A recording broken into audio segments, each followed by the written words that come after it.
siempre manifiesto. Independientemente, vamos a ver que muchas veces esta manifestación está relacionada con algún proceso, ya sea de tipo infeccioso o de tipo fisiológico. Cuando digo fisiológico, por ejemplo, cuando hablamos de la diarrea es un mecanismo fisiológico. ¿Sí? Es un mecanismo fisiológico. En realidad no es un mecanismo patológico, es algo fisiológico que va a utilizar el organismo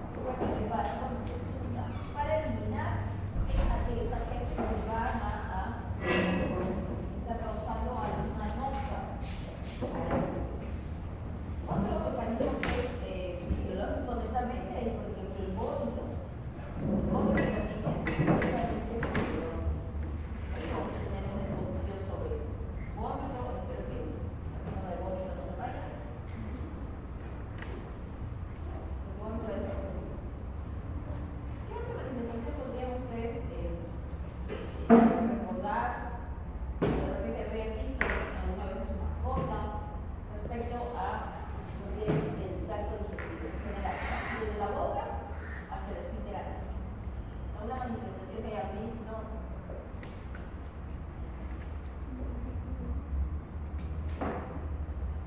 Cuando hablamos de diarrea, por ejemplo, cuando hablamos a veces de la presencia de algunos elementos en las heces, tienen nombres, ¿no? Tienen nombres especiales.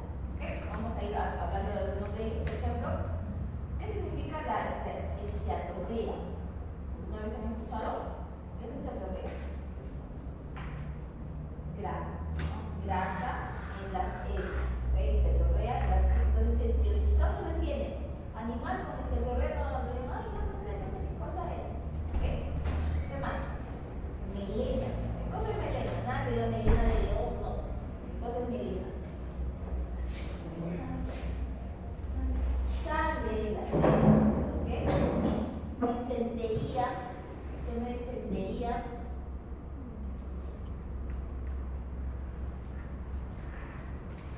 Moco, ¿no? Moco en las heces. Entonces, sí hay una serie de términos que ustedes deben ya, que más o menos estar familiarizados.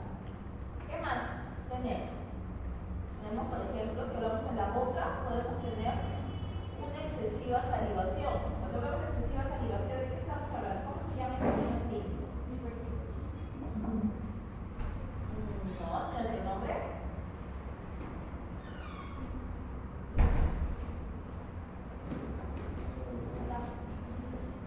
Cialorrea, ¿ok?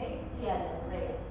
Excesiva salivación, ¿ya? Entonces, esa excesiva salivación puede ser causada por muchas cosas. Si hoy día hay exposición de órganos fosforados, vamos a ver que una de ellas es una intoxicación por órganos fosforados. ¿Por qué? Porque hay una excitación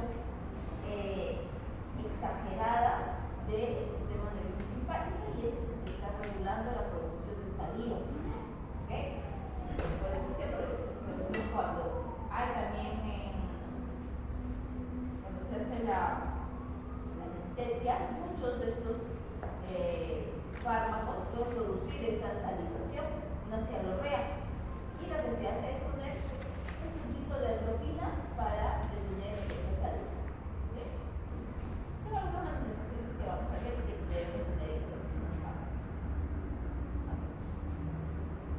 Ahora, vamos a ver desde la boca hasta el esfínter anal. En realidad todo es un tubo que va a tener diferentes formas en algunas veces, pero que mantiene muchas de su estructura general a lo largo de la boca. Sin embargo, cada una de las zonas tiene una función específica. ¿Okay? Desde la boca, que es donde va a comenzar la digestión de tipo mecánica y en algunos casos enzimática, como la producción de saliva, en algunos casos va a tener enzimas, por ejemplo, en el caso de los monogástricos, algunos como nosotros tenemos la alfa-milasa. La alfa-milasa es una enzima que va a degradar ¿qué cosa? Su nombre se llama alfa-milasa. ¿Qué degradará? A la hemoglobina, porque es amilasa. ¿Ok? Algunos animales también tienen lipasas. ¿Ok? Así también vemos que el papel de los dientes va a ser importante para la masticación, la lengua, la producción de saliva para hidratar, para lubricar el bolo, ¿ok? Y después ser deglutido. El estómago tiene como función, pues, eso, ¿ok? Permitir la unión entre la boca y el estómago, y es un medio por donde va a pasar el bolo, y eso se va a dar gracias a un mecanismo de motilidad que va a ser dado por la presión que va a ejercer el alimento, y eso va a ir avanzando poco a poco. A nivel del estómago tenemos la digestión de tipo química, donde se va a empezar ahí la digestión de la proteína por la secreción de ácido clorhídrico y pepsinógeno, especialmente luego a pepsina. En el intestino delgado sabemos que su función, ¿cuál es? La absorción de los nutrientes. Y los nutrientes se van a absorber de diferentes maneras. No se absorben como elementos muy complejos, no se absorben como, por ejemplo, carbohidratos complejos, no se absorben como, por ejemplo, almidón, se va a absorber generalmente como monosacárido. En el caso de las proteínas, se va a absorber como dipéptidos, tripéptidos y aminoácidos. En el caso de las grasas, de los ácidos grasos, se absorben como tal, no como triglicéridos. Y así vamos a ir viendo que ahí se va a dar la absorción. A nivel del intestino grueso, dependiendo de la especie, vamos a ver que pueden haber procesos fermentativos y también va a darse la absorción principalmente de agua. No quiere decir que solamente en el colon o en el intestino grueso se da la absorción de agua, no. En el intestino delgado también se da la absorción de agua, incluso en mayor cantidad. Aquí, y así, vamos a ver que todos van a tener una función a lo largo de todo el tubo del intestino. Y hoy día vamos a hablar principalmente de lo que son generalidades y lo que es la motilidad digestiva. Vamos a ver. Estos son los contenidos que vamos a hablar. 3 temas en general: de fisiología digestiva, los digestivos, la relación estructural del tracto digestivo y la motilidad gastrointestinal. Vamos a ver. Vamos a hablar de este proceso de integración del proceso digestivo, que es algo que vamos a tener, que no solamente se trata de que se da la presión del alimento y se consume y ya. Este es un proceso bastante largo, que va a estar desde los estímulos que pueden ser previos, y esto hablamos de la fase cefálica de la digestión. En la fase cefálica, ¿qué va a pasar? El alimento no está en el tracto digestivo. ¿Dónde está? Está en nuestra mente, digamos. Porque, por ejemplo, vuelo, por ejemplo, cuando pasó por allá por los que venían la desayuno, olía balonito. Este oler ha llegado a mi sistema nervioso central, y eso estimuló a que se empezara a producir, por ejemplo, ácido clorhídrico, que empezara a dar la motilidad a nivel estomacal.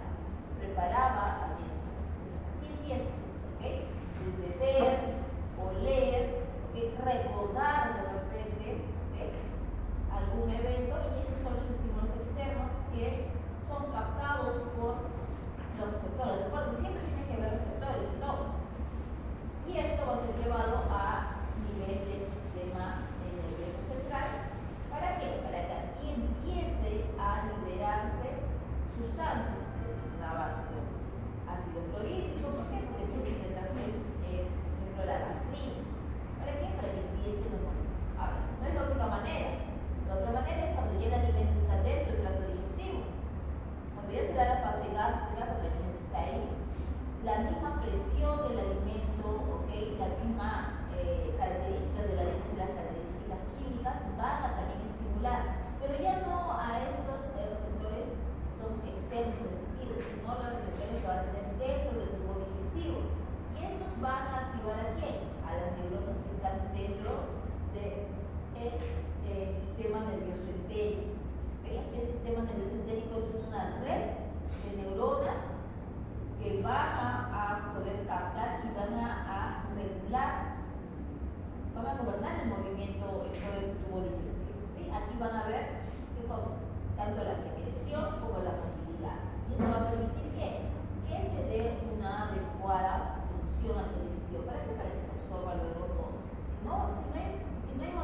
puede ir variando en todo el tubo digestivo. La mucosa va a ser diferente a nivel del estómago, a nivel del intestino delgado, incluso a nivel del duodeno, del yunno ilio, va a variar esa disposición. En el intestino grueso también va a variar. Algo característico en el intestino delgado son las microvellosidades, ¿okay? Que vamos a tener las vellosidades y luego las microvellosidades. Luego las vellosidades son los grandes y las microvellosidades son esas chapas estriadas que tienen los enteros. ¿Sí? A veces nos equivocamos y he visto algunas tesis también que dice estudio de las microvellosidades. Así que, bueno, no han hecho eso, ¿no? Es de la vellosidad. Imagínense, niños de posgrado haciendo esa tesis. Luego, debajo de la mucosa que tenemos, es algo obvio, la submucosa. En la submucosa, ¿qué vamos a tener? Ahí vamos a tener que la irrigación, ahí va a llegar, ¿okay? Los vasos sanguíneos, ahí vamos a tener también lo que es el sistema linfático. Cada vellosidad tiene ahí sus capilares y su sistema linfático. ¿Para qué servirá el sistema linfático?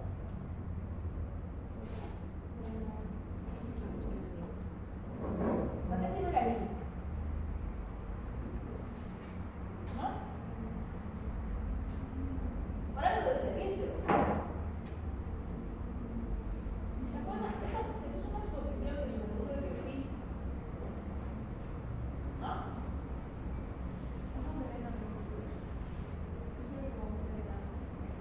Pero ¿para qué sirve?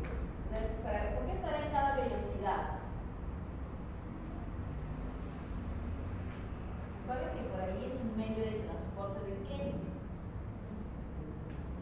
Y las grasas que se van a absorber, y que se van a transportar hasta devolverla a nivel de la parte venosa en el corazón. ¿Ya? Entonces, ¿qué más tenemos? Acá también tenemos en la parte de la submucosa, vamos a tener el primer plexo. ¿Okay? El plexo submucoso o el plexo de Meissner. Ese plexo está relacionado con qué? Con las secreciones. ¿Sí? Plexo, hablamos de qué? De la acumulación o de la agregación de muchas neuronas. ¿Okay? Aquí están las uniones, ¿no? Aquí están las neuronitas del plexo submucoso o el plexo de Meissner. Relacionado mucho con la secreción de sustancias. Luego de la submucosa que tenemos, la capa muscular. De la muscular que tenemos son dos capas, ¿sí? Es una capa de tipo longitudinal y otra circular. ¿Cuál es la primera? ¿No? La circular siempre va a estar primera y luego va a estar la longitudinal. ¿Ok? ¿Por qué habrá una circular y una longitudinal? Eso va a permitir el avance y la mezcla de la línea. El circular va a permitir que avance y el longitudinal es que se mezcle. Se va a contraer así, imagínense, la fibra va a contraerse así longitudinal y el circular va a contraerse así. ¿Ok? En el plexo, en la parte muscular vamos a tener el siguiente plexo, ¿de qué tipo? Mientérico o también conocido como plexo de Auer. ¿Okay? Este plexo está relacionado con la motilidad. ¿Okay?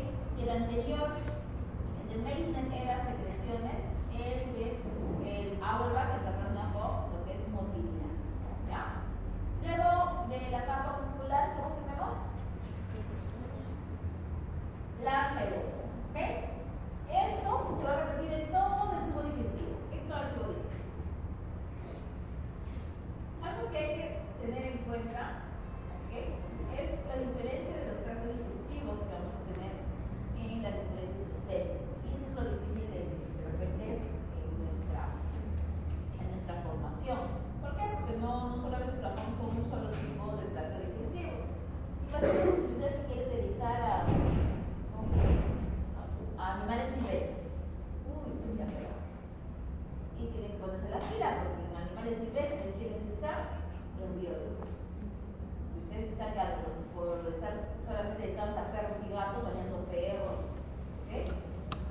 Están quedando ahí y los biólogos están ingresando ahí con mucha fuerza. Entonces, no es que odiamos a los biólogos, pero están quitando mucho campo de acción a los veterinarios. Pero es porque ustedes están quedando. ¿Ya? Entonces, recuerden que para nosotros, por ejemplo, establecer lo que son programas de alimentación, yo primero debo conocer cómo es el tracto digestivo de cada uno de los animales. Yo no voy a alimentar igual, por ejemplo, a un caballo que a una vaca. Eso sería imposible. Después sí son herbívoros. Sí, son herbívoros, pero tienen diferencias abismales. ¿Ok? ¿Qué diferencia hay entre un bovino y un equino? No me diga la letra, pero tú le dije, ¿qué similitud tiene? La S, decía. La E, no sé qué cosas más. ¿Ya? A ver, ¿qué diferencias traen ustedes que ver? Como combinado no escucho. Los rumiantes son mejor calidad, Los rumiantes son policaritarios, ¿ya? ¿Y el equino? No. ¿Ya? ¿Y ahí eso tendría alguna diferencia por ejemplo, en su manejo cuando le voy a administrar alimento? ¿O no? ¿Qué otra diferencia tiene entre los bovinos y los equinos?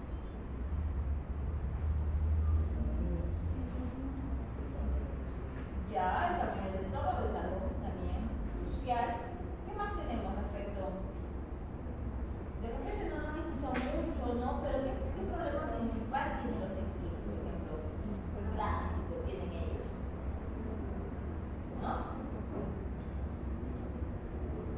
Acidosis y caballo. La vaca, pero el caballo, así como a la vaca le da acidosis, al caballo tiene un problema en el tracto digestivo bastante común. Cólicos. ¿Okay? Y los cólicos están ¿dónde? ¿A qué nivel principalmente? Están ahí porque son a nivel de intestino delgado, intestino grueso, ¿no? En su colon. El colon es tan grande en el equino que va a tener problemas con las flexuras que deben ustedes recordar por la anatomía, y suelen haber problemas y esto va a causar pues estos desórdenes. ¿Okay?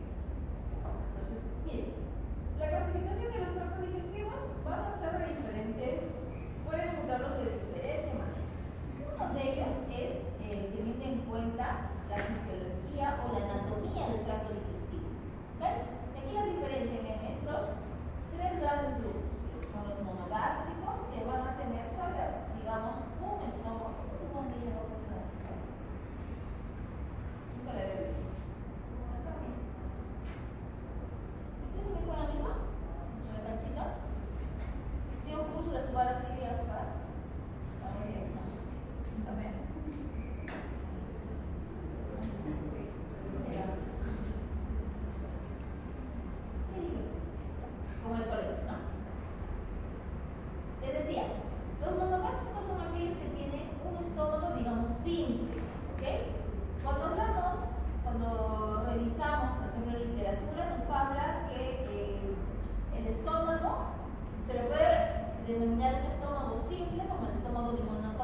iba no sé, a su cueva, donde iba a estar mucho más a salvo. ¿Sí? Una vez estaba a salvo, ¿qué hacía? Devolvía el alimento, ¿okay? Lo regurgitaba y empezaba a masticar. Entonces, esto hizo poco a poco que, como el alimento que consumía era un alimento grosero, grande, lo que permitía era que el estómago se iba poco a poco a ir formando como saquitos. Y esto se dio a la formación de estas 4 cavidades. ¿Por qué les menciono esto? Porque a los camellos sudamericanos se les considera como animales que tienen no un estómago tan complejo como el que solamente tienen 3 sacos. Entonces que está como que en el intermedio. Sin embargo, hay pruebas donde se ve que los camellos son previos incluso a los bovinos. ¿Okay? Entonces, eso es algo también que hay que estar mencionando. Entonces, por la complejidad del tracto digestivo tendríamos a los monogástricos, a los rumiantes, que en realidad los rumiantes, ¿quiénes serían? Solamente los que están, los que rumian, los que son de ruminancia. ¿Okay? Taxonómicamente los que pertenecen a la ruminancia. ¿Quiénes son? Son los bovinos, caprinos, ovinos. ¿Okay? Los demás no son rumiantes. ¿Por qué? Porque taxonómicamente, ¿okay?, no están clasificados dentro de ese grupo, de ese orden. Los demás, por ejemplo, los camellos sudamericanos, que por más que produzcan la rumia, que regurgiten, ellos no son rumiantes, pertenecen a otro orden. Ellos son tilópoda, ¿okay? Y los otros son ruminantes, son diferentes, ¿ya? Nada de super rumiantes, pseudo rumiantes, no son rumiantes, porque taxonómicamente no lo son, ¿ya? ¿Sí me entienden cuando les digo taxonómicamente? ¿Se acuerdan cuando se habla de superfamilia, familia, orden? ¿Se acuerdan de zoología? ¿Sí? Ya. Entonces, existe una clasificación de esta manera. Entonces, los que son rumiantes pertenecen, ¿okay?, a la orden ruminante. Así son, ruminantes. Y están clasificados porque tienen diversas características. Los camellos sudamericanos no pertenecen a ellos, ¿sí? Porque son diferentes. Obviamente son ungulados, sí, son ungulados, ¿ok? Pero no son. ¿Qué más? Luego tenemos aquellos que tienen un proceso de fermentación, pero a nivel de lo que sería después del estómago verdadero. El estómago verdadero se relaciona con la producción de ácido clorhídrico, ¿sí? Entonces, después del estómago verdadero va a existir esta curva de fermentación, y a estos son los animales de fermentación postgástrica. ¿Okay? Ellos van a fermentar. ¿Y qué cosa van a fermentar? Pues van a fermentar pasto. ¿Por qué fermentan pasto? Porque son herbívoros y ellos no tienen enzimas para poder degradar. ¿Qué cosa tiene el pasto que no se puede degradar? La celulosa, la hemicelulosa, que son, ¿qué cosa? Carbohidratos de tipo estructurales. ¿Okay? Y aquí hay un grupo más, que son las aves, que digamos es un grupo especial. ¿Okay? Es un grupo especial, ¿por qué? Porque ellas tienen diferentes modificaciones en su tracto digestivo. Como es un lugar donde muchas veces los animales van a guardar alimento, que es el buche, pero no todos es el buche. ¿Okay? Tienen también un estómago, que va a ser el estómago glandular, que es el proventrículo, que está previo al estómago muscular, que es la molleja. Ahora, no todos tienen molleja, ¿okay? No crean que van a encontrar, por ejemplo, que el pelícano no va a tener su molleja gigantesca. No vayan a perder. No creen que tiene pelícano. Yo creí que el pelícano iba a tener molleja, se lo juro. Pero cuando hacía las necropsias, ¿okay?, me daba cuenta, por ejemplo, que las especies marinas, las aves marinas, tienen un estómago que es como si fuera una forma de un pez, porque es largo. El estómago es largo. ¿Okay? Entonces, va a ir variando el estómago de las aves de acuerdo al tipo de alimentación, y eso es básico. ¿Ya? ¿Qué más? ¿Qué más tenemos? Este gráfico de acá. Vean, acá tenemos una similitud entre diferentes, ¿okay?, simios y los seres humanos. Acá tenemos el gibbón, al ser humano, el orangután y el chimpancé. Tenemos similitudes, tenemos muchas similitudes, ¿no? Entonces, posiblemente dirían que en el tracto digestivo también tendríamos muchas coincidencias. A nivel del estómago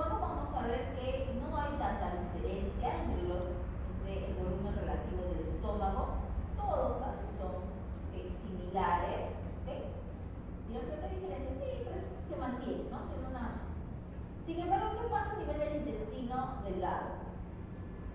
¿Quién tiene mayor volumen? Este rojito, ¿quiénes son? Los humanos. Entonces acá veremos que el volumen a nivel del intestino delgado está integrado ¿por qué? Porque son los procesos absortivos. Entonces está mucho más desarrollado ese nivel. Entonces va a ser muy importante que estas especies como el ser humano consuman alimentos que puedan absorberse a ese nivel. ¿Por qué? Porque no van a tener tanto volumen a nivel, por ejemplo, del cielo. En el cielo es muy bajísimo, pero miren a nivel del colon. En algunas especies donde su alimentación está a base principalmente de frutas, tienen ese espacio donde van a fermentar.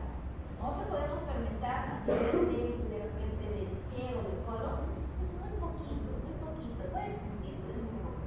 Entonces, dependiendo del tipo de alimento, vamos a ver que la distribución del tracto digestivo va a variar. Y un gráfico más para mencionar esto es respecto a, miren, diferentes tractos digestivos.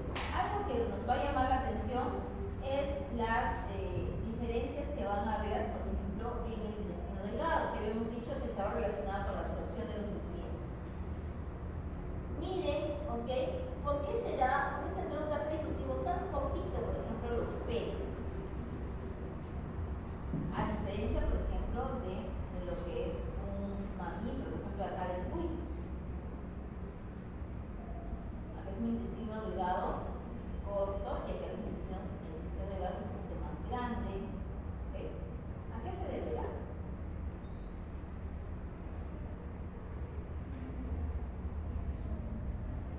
Principalmente vamos a ver que se va a deber al tipo de alimentación. ¿Qué comen los peces? Pueden comer peces más pequeñitos, pueden comer crustáceos, alimentos del krill, ¿no? Entonces estos alimentos son muy digeribles, muy rápidos, entonces no van a necesitar mucho espacio para que pueda hacer su absorción. En cambio, por ejemplo, los rumiantes necesitan ¿qué cosa? Mucho espacio para qué? Para que pueda absorberse los nutrientes. Además, recuerden que tiene una curva de fermentación gigantesca. Entonces, dependiendo del tipo de alimentación, la distribución del tracto digestivo va a variar. E incluso hay que mencionar aquí, por ejemplo, que estos giros que hay en lugares, estos están relacionados ¿con qué? Con la disminución del tránsito intestinal. A mayor giro, va a haber menor tránsito intestinal, va a bajar la velocidad. ¿Para qué? Para que haya más contacto con la glucosa y pueda absorberse. Porque no va a ser igual que el alimento pasa muy rápido y no se puede absorber. Pero si pasa de manera lenta, va a poder darse los procesos de absorción. ¿Sí? Eso es importante también. Digamos, canguro. El canguro, sin ver la lámina verde. ¿Ustedes qué creían que comía antes? A ver. ¿Sabían que comían pasto? Comían hojitas, comían hierro. ¿Sí sabían eso? ¿Sí? Toda la vida han sabido eso. ¿Ya? ¿Y cómo pensaban que era su tracto digestivo?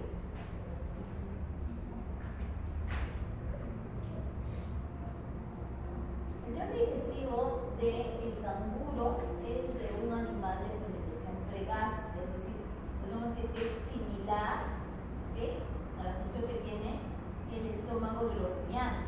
¿Por qué? Porque aquí tiene dos sacos que son previos al estómago verdadero, que está aquí. Este es parte del segundo saco. Este sería pues la modificación, digamos el segundo paso a estos estómagos complejos. Primero el estómago simple, un estómago monocavitario. Este está empezando a tener dos cavidades. ¿Ven? Aquí está el saco saquiforme y aquí viene el segundo saco. Aquí se va a fermentar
eucalipto especial. Un eucalipto que lastimosamente poco a poco esos bosques de eucaliptos están desapareciendo y por eso que este bicho está, pues cada vez está saliendo más de su hábitat en busca de, posiblemente se vaya a extinguir por los culpas. Están ahí, están reproduciéndose más, ¿okay? Ya hay menores espacios. ¿Qué onda? Como eucaliptos, pero los eucaliptos tienen sustancias nocivas. Entonces, ¿qué hacen ellos? Este tiempo de fermentación aquí, eso es lo que todavía se está estudiando. Parece que aquí se da el proceso de detoxificación, tanto aquí como a nivel del hígado. Sería súper chévere trabajar, por ejemplo, con koala. Pero imagínense, es bien raro que tenga un koala.